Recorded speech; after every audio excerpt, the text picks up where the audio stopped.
اللهم صل على سيدنا محمد معدن الجود والكرم وآله وأصحابه الكرام وابنه الكريم وبارك وسلم صلاة دائمة سرمدا أبدا۔ اللہ عز و جل قرآن پاک میں ارشاد فرماتا ہے، لوگوں کے حساب کا وقت قریب آ گیا لیکن لوگ غفلت میں ہیں۔ یہ 17ویں پارے کی شروع کی آیت ہے۔ اللہ تعالیٰ یوں فرماتا، اقترب للناس حسابہم، لوگوں کے حساب کا وقت قریب آ چکا، وہم فی غفلت معرضون، اور وہ اترائے ہوئے غفلت میں پڑے ہوئے ہیں، منہ پھیرے ہوئے ہیں۔ لوگوں کو اس بات کا اندازہ ہی نہیں کہ حساب کا دن کتنا سخت ہونے والا ہے۔ میرے عزیزو، جب نبی پاک صلی اللہ تعالیٰ علیہ وسلم نے یہ ارشاد فرمایا کہ میں اور قیامت ایسے ہیں جیسے 2 انگلیاں قریب ہیں، 1400 سال پہلے رسول پاک صلی اللہ علیہ وسلم نے یہ فرمایا تھا کہ قیامت اتنی قریب ہے جتنا 2 انگلیاں قریب ہیں۔ اور اب کے زمانے میں تو قیامت کے سلسلے میں جو حضور پاک صلی اللہ تعالیٰ علیہ وسلم نے نشانیاں بتائی تھی وہ تقریباً پوری ہو گئیں، بڑی نشانیوں کو چھوڑ کر۔ اور یہ بھی حدیث پاک میں ہے کہ اگلا زمانہ اتنی تیز گزرے گا کہ تمہیں اس کا اندازہ ہی نہیں ہوگا۔ زمانوں پر زمانے آتے چلے جائیں گے۔ یہ جو آخری وقت کی نشانیاں ہیں، میں صرف مختصر سا ایک پیغام دوں گا۔ شعبان کا مہینہ ہے، یہ رسول پاک صلی اللہ تعالیٰ علیہ وسلم کا مہینہ ہے، اور رمضان کے بعد سب سے زیادہ حضور پاک صلی اللہ تعالیٰ علیہ وسلم کو روزے کی حالت میں کسی مہینے میں دیکھا گیا تو شعبان کا مہینہ فرمایا گیا۔ کبھی کبھار پورے شعبان کا مہینہ حضور صلی اللہ علیہ وسلم روزے سے رہتے، اور یہ ارشاد فرماتے کہ یہ مہینہ ایسا ہے جس میں سارے لوگوں کے اعمال اللہ کے حضور جاتے ہیں، پیش کیے جاتے ہیں، اور میرے آقا فرماتے ہیں اس حال میں میرے اعمال پیش کیے جائیں اللہ کی بارگاہ میں کہ میں روزے کے عالم میں ہوں۔ جب میرے اعمال پیش کیے جائیں اللہ کی بارگاہ میں تو میں روزے کی حالت میں ہوں۔ تو یہ شعبان کا مہینہ جو اب رمضان المبارک کے قریب کر رہا ہے، لیکن بعض بزرگوں نے یہ بھی فرمایا شعبان میں موتیں بھی کثرت سے ہوتی ہیں۔ لوگوں کا یہاں پر حساب کتاب 15ویں شعبان کو جو اب شب برات آنے والی ہے لکھ دیا جاتا ہے، سال بھر میں کیا کیا ہونے والا ہے، کتنے لوگ جانے والے ہیں۔ کئی لوگوں کی کتابیں بند کر دی جاتی ہیں۔ حدیث پاک میں یہ بھی ہے کہ فیصلہ اللہ تعالیٰ فرشتوں کے حوالے فرما رہا ہوگا، حالانکہ جب ہم ماں کے پیٹ میں تھے تبھی لکھ دیا گیا ہے کہ کتنی عمر ہے، لیکن فرشتوں کو جو ٹرانسفر کیا جاتا ہے سال میں ایک مرتبہ، اگلے سال ان کا کیا کیا ہونا ہے۔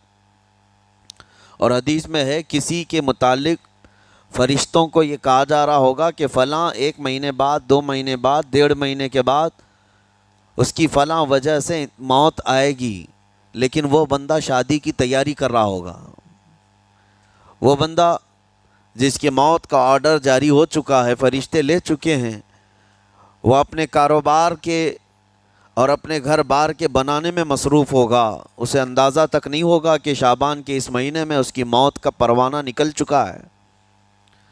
اسی لیے میں عرض کر رہا ہوں قرآن کی آیت اقترب للناس حسابہم وہم فی غفلت معرضون۔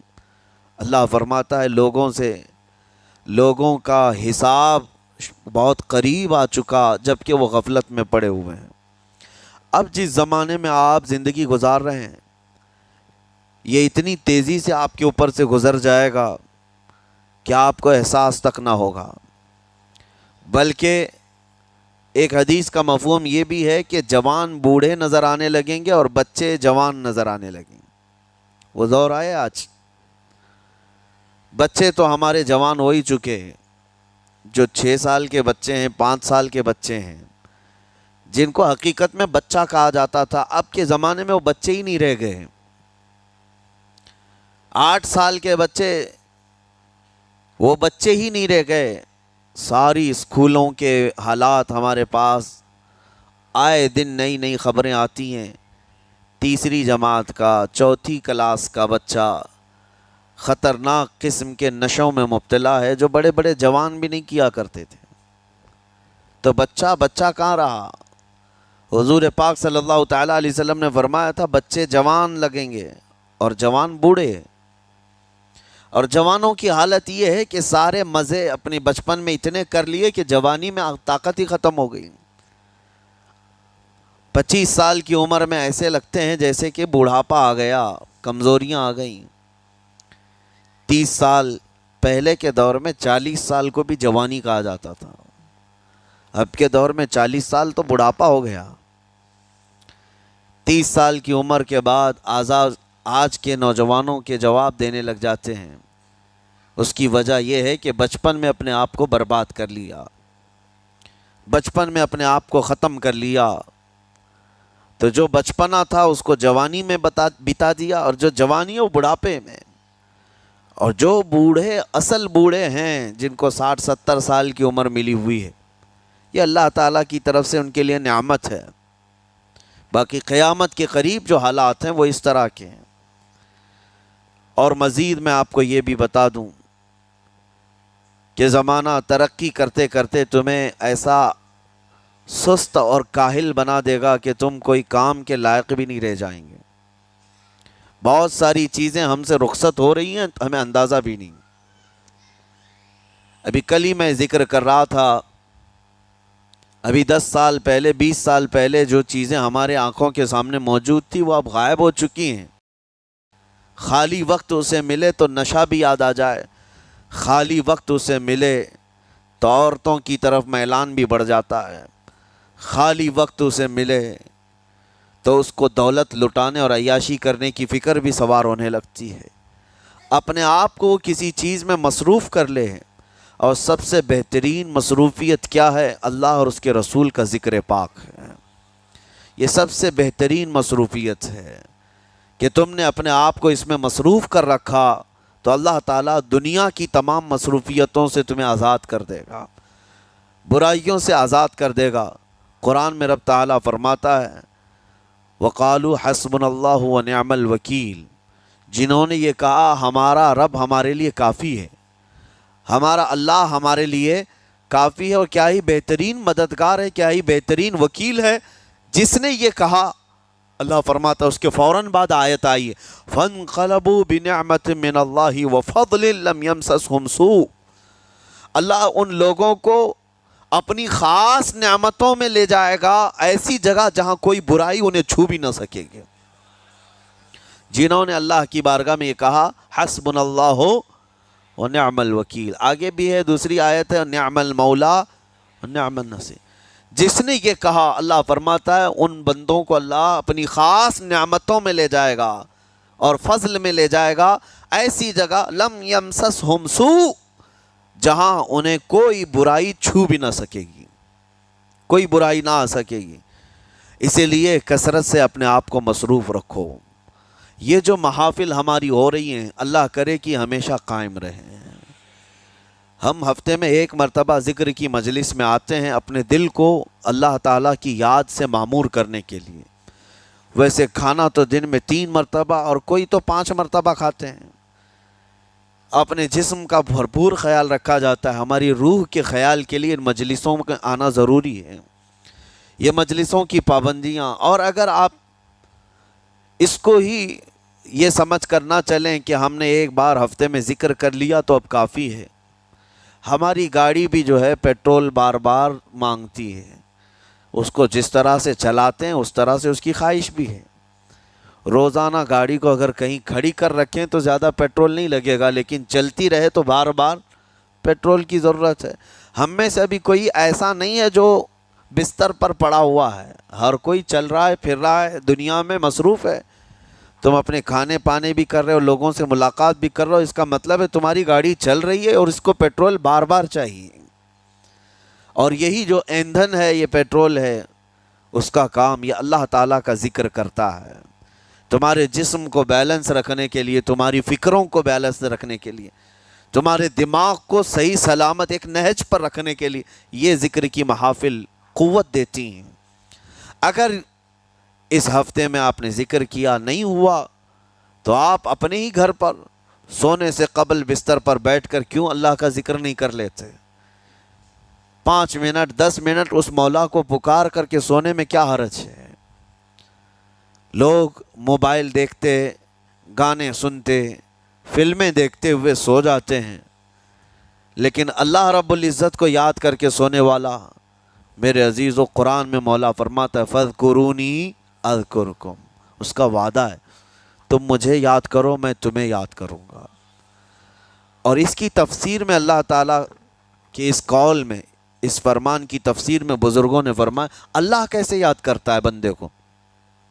اللہ بندے کو کیسے یاد کرتا ہے؟ جب تم اس کی یاد میں مصروف رہے، اپنے آپ کو بزی کر رکھا، اللہ تمہیں کیسی جگہ یاد کرتا ہے؟ فرماتے ہیں مفسرین کہ بندہ تو لوگوں میں اللہ کو یاد کیا، اور اللہ بندے کو فرشتوں میں یاد کرتا ہے۔ فرشتوں کے درمیان تمہارا ذکر ہونے لگتا ہے کہ فلاں کا بیٹا فلاں آج میرا ذکر کر رہا تھا۔ آج محفل ذکر سے جتنے نکلیں گے اللہ کریم ہمارا ذکر فرشتوں میں ضرور فرمائے گا، فرشتوں میں ضرور ذکر ہوگا کہ فلاں بندہ آج ذکر میں مشغول تھا۔ اور پھر یہ بھی فرمایا بزرگوں نے، مفسرین نے، کہ اللہ تعالیٰ وہاں یاد کرتا ہے جہاں فرشتے ہوں، فرشتوں کی محفل میں تمہارا ذکر۔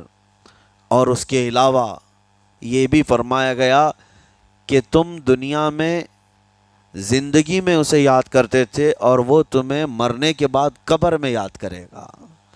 جب دنیا تمہیں چھوڑ دیتی ہے تب اللہ تعالیٰ تمہیں یاد فرماتا ہے۔ فَاذْكُرُونِي أَذْكُرْكُمْ کا مطلب یہ ہے وہ تمہیں یاد فرمائے گا، لیکن اس کے لیے کثرت سے تم اللہ کو یاد کرو، اللہ کو یاد کرو۔ تو بہرحال میرے عزیزو، قیامت کی نشانیاں جو ہم نے آج مختصر آپ کے سامنے رکھی، وہ بہت تیزی سے تمہارے سروں پر آ رہی ہیں، اور تمہارے ہاتھوں سے بہت سارے کام اب چھن جائیں گے۔ ابھی آپ ترقیات میں خوشی سے بات کرتے ہوئے بیٹھتے ہیں نا، ڈسکس کرتے رہتے ہیں کہ سنا ہے ایسی کار آ رہی ہے کہ وہ اب بغیر ڈرائیور کے چلے گی، روبوٹ سے چلے گی۔ اس کو تو ہم خوشیوں میں ڈسکس کرتے ہیں کہ اچھا ایسا ہونے والا ہے۔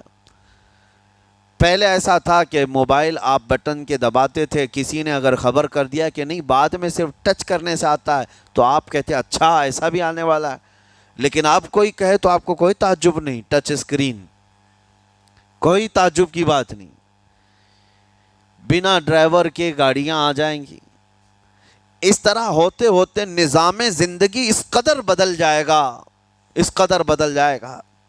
آج میری یہ بات نوٹ کر کے رکھ لیں، زندگی باقی رہی تو 10 سال بعد انشاءاللہ ہم ملاقات کریں گے، اگر اللہ نے زندگی باقی رکھی، اور اس کے بعد پھر ہماری یہ باتیں میچ کر کے دیکھیں کہ کیا کیا ہوا ہے اور کیا کیا دنیا بدل چکی۔ اسی لیے میں کوئی بھوشمانی نہیں کر رہا ہوں، اور نہ ہی کوئی جوتش بابا ہوں طوطا لے کر جو بیٹھتا ہے، یا تمہارے ہاتھوں کی لکیریں دیکھ کر کے کوئی فیوچر بولنے والا نہیں۔ مصطفیٰ کریم صلی اللہ تعالیٰ علیہ وسلم کی احادیث سے جو قیامت کے قریب ہونے والے، رونما ہونے والے واقعات ہیں، میں ترجمانی کر رہا ہوں حضور کی حدیثوں کی، اس لیے کہ ہمیں پتہ ہے دنیا کے سارے سائنسدان جھوٹ بول سکتے ہیں، مدینے والے کی بات جھوٹ نہیں۔ میرے آقا صلی اللہ تعالیٰ علیہ وسلم کا فرمان جھوٹا نہیں ہو سکتا۔ اس لیے اگلا دور جو آ رہا ہے وہ بڑا سخت ترین ہے۔ اب آپ دیکھیں، محنت سے عاجز، ہر چیز سے محنت سے تمہیں نکال لینا ہے۔ میں نے تو لکھنے پڑھنے کی ایک مثال دی کہ تمہارے ہاتھوں سے قلم چلا جائے گا، تمہارے پاس سے کتابیں جو پرنٹ ہوتی تھی یہ بھی چلی جائیں گی، بس تم موبائل میں آڈیو کتابیں سنتے رہو۔ اور دور تو ایسا ہوگا کہ کچھ لکھنا بھی ہے، وہ بھی ابھی آ ہی چکا ہے، وائس کمانڈ جو ہوتا ہے اس کو بولو وہ لکھ کر کے دے دے گا۔ تم اس میں موبائل میں جو بولو گے وہ ٹائپ بھی ہو جائے گا۔ تو جب آپ کے بولنے سے سب لکھ بھی جاتا ہے تو قلم اٹھانے کی ضرورت کیا ہے؟ قلم چھوٹ گیا تمہارے ہاتھ سے، یہ سب چیزیں چھوٹ جائیں گی۔ آگے اب دور کے متعلق پیشین گوئیاں بعض سائنسدانوں نے یہ بھی کی ہیں کہ بچے پیدا کرنے کے لیے شادی ہونا بھی ضروری نہیں. یہ دنیا کا پلان ہے. یہ میں فطرت خداوندی کو نہیں بتا رہا، اللہ کے قانون کے خلاف ہے، لیکن دنیا یہ بھی چاہتی ہے کہ شادی کی بھی ضرورت نہیں، بچے ہم لیب میں پیدا کریں گے. لیبارٹری کے اندر ماں کی جیسے رحم دانی ہوتی ہے، بچہ دانی، آرٹیفیشیل اس کو تیار کر کے اس کے اندر کسی مرد کے نطفے کو رکھ کر اس کو وہیں پروان دیا جائے گا. نہ کسی یہ شادی کی ضرورت ہے، نہ کوئی عقد، نہ کوئی ایگریمنٹ، کچھ نہیں. جس کو بچہ چاہیے وہ لیب سے خرید لے. ہر طرح کی چیزوں سے تمہیں عاری کر دیا جائے. ابھی تو بہت سارے لوگ سوال بھی کرتے ہیں ہم سے ٹیسٹ ٹیوب بیبی کے متعلق. جس کو بچے نہیں ہو رہے ہیں، کیا وہ اس طرح سے ٹیسٹ ٹیوب بیبی سے، جو آج ایک طریقہ کار ہے، بچے پیدا کر سکتے ہیں یا نہیں؟ اس کے کئی طریقے ہیں سائنس میں، کہ اسی مرد کا نطفہ اسی کی عورت میں رکھ کر کے اس کو پروان دیا جائے، اور بعض دوسرے طریقے کہ کسی دوسرے کا لا کر اس کی عورت میں رکھ دیا جائے. یہ تو سراسر حرام ہے، زنا ہے. لیکن ائمہ اکرام، فقہاء اکرام نے حلال رشتے کے اندر ہی مرد اور عورت جو شادی شدہ ہیں ان کو بھی اس طریقے سے بچہ حاصل کرنے کی اجازت نہیں تھی. وہ ناجائز ہے، ناجائز ہے. بچے دینا یہ اللہ کی شان ہے. حضرت ابو ہریرہ رضی اللہ تعالیٰ عنہ حضور صلی اللہ علیہ وسلم کی بارگاہ میں حاضر ہوئے، عرض کرتے ہیں عرب والے لوگ عزل کرتے ہیں یا رسول اللہ، یعنی بچے نہ ہونا نہیں چاہیے کسی کو، تو پریکاشن لیتے تھے وہ لوگ. اس کا طریقہ کار ان کا الگ تھا عربوں کا. وہ انزال نہیں کرتے، اس سے پہلے جدا ہوتے. حضرت ابو ہریرہ رضی اللہ تعالیٰ عنہ نے حضور کی بارگاہ میں پوچھا کہ ایسا کیا کرنا کیسا ہے؟ نبی پاک صلی اللہ تعالیٰ علیہ وسلم نے ارشاد فرمایا اگر رب تبارک و تعالیٰ چاہے تو بھی بچے عطا کرے گا. کوئی عزل کر لے، الگ ہو جائے، اگر مولا کو دینا ہو تو اس حال میں بھی اللہ تعالیٰ بچے عطا کرے گا. جو مولا بغیر باپ کے عیسیٰ پیدا فرماتا ہو. تو بہرحال میں بات الگ نہ چلی جائے، اس لیے عرض کر رہا ہوں کہ اگلے دور میں سارے کام کاج تمہارے ہاتھوں سے نکل جائیں گے، عاری کر دیا جائے گا اور تمہیں سست اور کاہل بنا دیا جائے گا.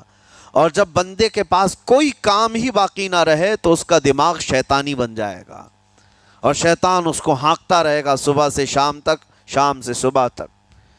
اور میں آپ کو بتا دوں دنیا یہ چاہتی ہے کہ رات کو دن بنا دے، یعنی کوئی رات کا تصور ہی نہ رہے، نہ اندھیرا ہے نہ ہی کوئی اس طرح کی تاریکی، بلکہ پورا ٹوٹل 24 آورز ایسا ہی اجالا دکھنا چاہیے.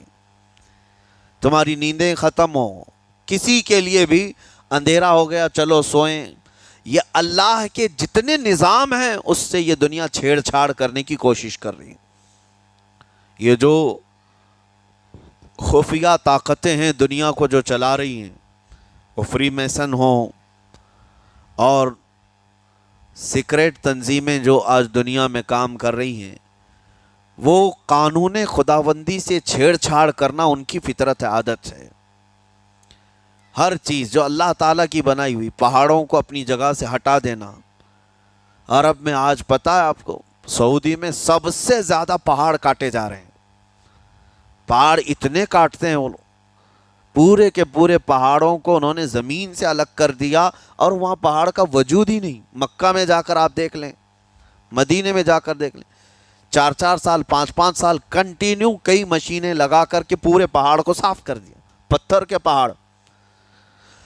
اصل میں یہ نظام قدرت ہے، پہاڑ یوں ہی نہیں بنائے اللہ نے زمین پر.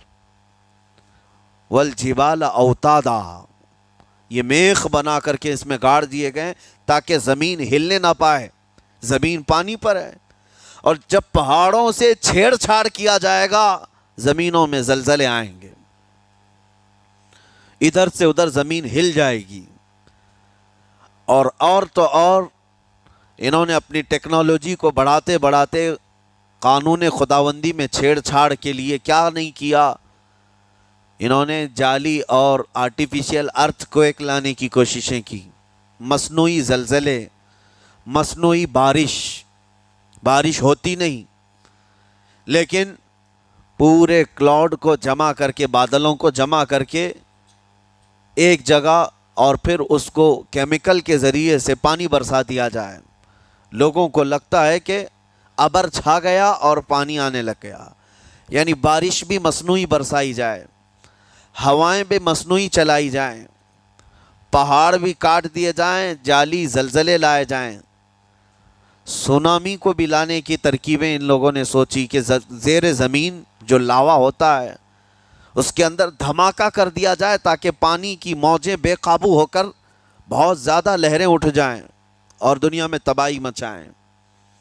بیماریاں اللہ کی طرف سے آتی ہیں، لیکن بیماریاں یہ لیب میں بنانے کی کوشش کرتے ہیں کہ وائرس بنائے جائیں اور لوگوں کے درمیان چھوڑ دیے جائیں، جس کو آج دنیا کی بڑی طاقتیں بایو ویپن کا کہتی ہیں، یعنی ہتھیار صرف گولہ بارود بندوق اور میزائل ہی نہیں ہیں، ہتھیار یہ وائرس بھی ہیں، کیمیکل بھی ہے، دوائیوں کی شکل میں۔ یہ برسوں سے یہ تنظیمیں اس بات پر کام کر رہی ہیں، حتیٰ کہ یہ نظام قدرت کو، نظام خداوندی کو پورے اکثر بدلنے کے لیے انہوں نے مردوں کو عورت بنانا، عورتوں کو مرد بنانے کی بھی مہم چھیڑ رکھی ہے۔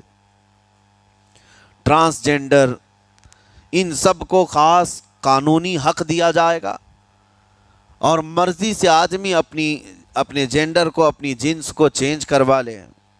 یہ قانون خداوندی میں چھیڑ چھاڑ ہے نہیں، اور انسان کو جس کام کے لیے پیدا کیا گیا تھا اس کام سے اس کو عاری کر دیا جائے، کاہل بنا دیا جائے۔ اسی لیے دیکھیں، وہ رحمان مولا چاہے تو تمہیں گھر میں بٹھا کر خوب رزق دے، وہ غفار ہے جو چونٹیوں کو اپنے سوراخ میں رزق دیتا ہے، مچھلیوں کو پانی کے اندر رزق دیتا ہے، وہ اشرف المخلوقات کو کیوں نہیں کھلائے گا؟ لیکن اس کا حکم یہ ہے، اذا قضیت الصلاۃ فانتشروا فی الارض، جب نماز پڑھ لو تو زمین میں پھیل جاؤ اور اللہ کا رزق ڈھونڈو۔ یہ نہیں کہ گھر میں بیٹھ کر کے تم پکارتے رہو رزق آ جا، رزق آ جا، رزق آ جا، یہ نہیں ہے۔ تمہیں کیوں؟ تم کاہل اور سست نہ بنو، تمہیں فرمائے گا ہاتھ پیر چلاؤ۔ نبی پاک صلی اللہ تعالیٰ علیہ وسلم نے ارشاد فرمایا، دنیا کا سب سے بہترین رزق وہ ہے جو اپنے ہاتھوں کی کمائی، محنت سے۔ اور حضور فرماتے ہیں اللہ کے نبی داؤد علیہ السلام لوہے کا کام کرتے اور خود اپنے ہاتھوں سے لوہے کو تپا کر کے نقش بناتے، اور لوہے کی زرہ جو جنگوں میں پہنی جاتی یہ بنا کر کے بیچتے تھے، اور اس کی آمدنی سے حضرت داؤد علیہ السلام اپنا گھر چلاتے تھے۔ حضرت ادریس علیہ السلام کپڑے سلتے تھے، درزی کا کام کرتے اور اپنا گھر چلاتے۔ حضرت ابراہیم علیہ السلام گھر بنانے کا کام کرتے رہے۔ اسی لیے نبی پاک صلی اللہ تعالیٰ علیہ وسلم نے فرمایا اللہ کے سارے نبی اپنے ہاتھوں کی کمائی کھایا کرتے تھے، کوئی گھر بیٹھ کر کے نہیں۔ جو لوگوں کو آج یہ شوق ہے کہ بس کسی کو جائیداد میں کچھ پراپرٹی ملی تو کرائے پر چڑھا دو اور کرایہ کھاتے رہو، کیوں محنت کرنا ہے؟ کوئی کام کیوں کرنا ہے؟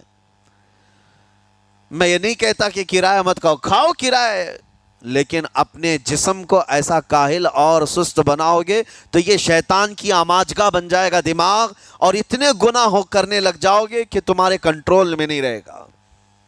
تم اس کو جتنا خالی اور سست چھوڑو گے، یا آلریڈی جو سائنسدانوں نے چوہوں پر ایکسپیریمنٹ کر کے جو دیکھا، اکثر ایسا ہوتا ہے کہ چوہوں پر جو تجربہ کیا جاتا ہے انسان کے فطرت سے بہت زیادہ میل کھاتا ہے چوہوں کی طبیعت۔ اسی لیے آپریشن تھیٹر میں بھی سکھانے کے لیے چوہے اور مینڈک کا استعمال ہوتا ہے۔ دوائیاں بھی جو سب سے پہلے بنتی ہیں وہ چوہوں کو کھلا کر دیکھی جاتی ہیں۔ انسان کی طبیعت زیادہ اس سے میل کھاتی ہے۔ تو جو چوہوں کو ساری سہولیات دے دی گئی تھی تو وہ آپس میں شہوت میں مبتلا ہو گئے اور ایک دوسرے کا قتل کرنے لگے۔ یہی حال انسانوں کا بھی ہوگا جب ان کو ساری سہولیات ایک جگہ مل جائیں گی تو یہ ایک دوسرے کا قتل شروع کر دیں گے، یہ کثرت سے گناہ کرنے لگیں گے اور ایک دوسرے کا قتل کریں گے۔ اسی لیے آپ کو میں جو بات کہہ رہا تھا وہ ادھوری رہ گئی۔ وہ رب تبارک و تعالیٰ چاہے تو گھر بیٹھا کر تمہیں کھلائے، لیکن آپ مجھے یہ بتاؤ، یہ جو مسجد میں بلاتا ہے تمہیں رب تعالیٰ 5 وقت، فجر میں، ظہر میں، عصر میں، مغرب میں، عشاء میں، اور ہر ایک میں تمہیں اپنی پیشانی زمین پر رکھنی ہے، ہاں ایک مخصوص طریقہ ہے، کیوں؟ اللہ کریم کیا تمہارے ان اعمال کا محتاج ہے؟ محتاج ہے رب تعالیٰ کہ تم جتنے سجدے کرو گے اس کا پاور بڑھے گا، اس کی طاقت بڑھے گی، تمہاری عبادتوں سے اس کے خزانے بڑھیں گے؟ کچھ نہیں ہونا ہے، وہ بے نیاز ہے، اللہ الصمد، وہ بے نیاز ہے۔ لیکن تمہیں یہ جو پریکٹس کرائی جاتی ہے وہ اسی لیے کہ تم سست اور کاہل نہ بنو۔ کسی گاڑی کو زیادہ دن گیریج میں رکھ دیا جائے، چاہے وہ نئی کیوں نہ ہو، زنگ لگ جاتا ہے اور اس کے بعد پھر اس کے اندر خرابیاں شروع ہو جاتی ہیں۔ انسان اپنے آپ کو اسی طرح کاہل رکھ دے، سست رکھ دے، تو پھر اس کے اندر بھی عجب عجب قسم کی بیماریاں، وہ گناہوں کی بیماریاں بھی شروع ہوتی ہیں اور جسمانی بیماریاں بھی شروع ہوتی ہیں۔ اسی لیے تمہیں 5 وقت یہ پریکٹس بھی کرائی جاتی ہے کہ نمازیں پڑھتے رہو، اپنے آپ کو بزی رکھو، تم بار بار پیشانی زمین پر جھکاؤ اور اٹھاؤ، جھکاؤ اٹھاؤ۔ یہ پریکٹس اسی لیے کرائی جاتی ہے کہ تمہارا جسم سست اور کاہل نہ رہے۔ اللہ کریم بندوں کے تمام مصالح اور ان تمام حاجتوں کو بہتر جانتا ہے کہ بندہ کس میں بہتر ترقی کر سکتا ہے۔ اسی لیے میرے عزیزو، اپنے آپ کو خالی مت چھوڑو، اپنے آپ کو خالی مت چھوڑو۔ اور وقت ہمارے پاس اتنا کم ہے کہ حساب دینے کے وقت ہمیں سب کو پتہ چل جائے گا قیامت کے دن۔ یہ بھی روایت میں ملتا ہے کہ بندہ یہ یاد کرے گا کہ میرے پاس اتنا وقت تھا، کاش میں کچھ نہ کرتا، تسبیح لے کر بیٹھا ہوتا، کاش میں کچھ نہ کرتا، دعائیں ہی کر رہا ہوتا، تو اللہ تبارک و تعالیٰ اس کا بدلہ مجھے قیامت میں عطا کرتا۔ لیکن جنہوں نے اپنے اوقات کو یہاں پر خالی گنوا دیے، فضول میں برباد کیے، وہ بہت پچھتاوے میں ہوں گے، بہت پچھتاوے میں ہوں گے۔ جتنا وقت اپنے پاس باقی ہے اس کو مصروف کر دو، اس کو مصروف کر دو۔ اللہ کریم ہم سب کو گزرے ہوئے تمام برائیوں کے کفارہ ادا کرنے کی توفیق عطا فرمائے۔ رب تبارک و تعالی ہمیں سستی اور کاہلی سے محفوظ فرمائے۔ میں آپ کو اس لیے بھی ایکٹیو کر رہا ہوں کہ اپنے آپ کو اتنا پابند کر لو کہ رمضان آنے والا ہے اور اس میں عبادتیں زیادہ ہوں گی۔ کیوں؟ 20 رکعت کھڑے ہونے میں تمہارے جسم میں سستی اور کاہلی نہیں آنی چاہیے۔ ہاں ایک دن تراویح میں جوش میں آیا اور دوسرے دن افطاری کر کے خراٹے لینے لگ گیا، کھا کر کے پورا سو گیا، اور اس کے بعد پھر پتہ چلا سیدھے شب قدر میں آیا ہے۔ تو رمضان المبارک کو بھی جن لوگوں نے ایسا برباد کیا وہ پچھتاتے رہ جائیں گے۔ اور کچھ نہیں، رمضان ہر دن نہیں آنے والا ہے اور ہر مہینے نہیں آتا ہے، سال میں ایک مرتبہ رمضان اللہ کا مہمان ہے۔ اس کے آنے سے پہلے اس کی آنے کی تیاریاں بھی کر لو، اپنے جسم کو ابھی سے اتنی عادت ڈالو، بلکہ جسم کو نہ صحیح لیکن دماغ کو اتنا بنا لو کہ مجھے یہ کرنا ہی ہے۔ یہ رمضان آئے گا تو میں ختم قرآن ضرور کروں گا، یہ رمضان آئے گا تو تراویح کی 1 رکعت بھی میری مس نہیں ہوگی، یہ رمضان آئے گا تو پورا قرآن میں تراویح میں ضرور سنوں گا، یہ رمضان آئے گا پورے رمضان میں ہر دن میں نبی پاک صلی اللہ علیہ وسلم پر 100 بار درود ضرور پڑھوں گا۔ یہ عہد ہوتے ہیں، یہ رمضان کی تیاریوں کے طریقے ہوتے ہیں۔ قرآن پاک پورا ختم کریں گے انشاءاللہ۔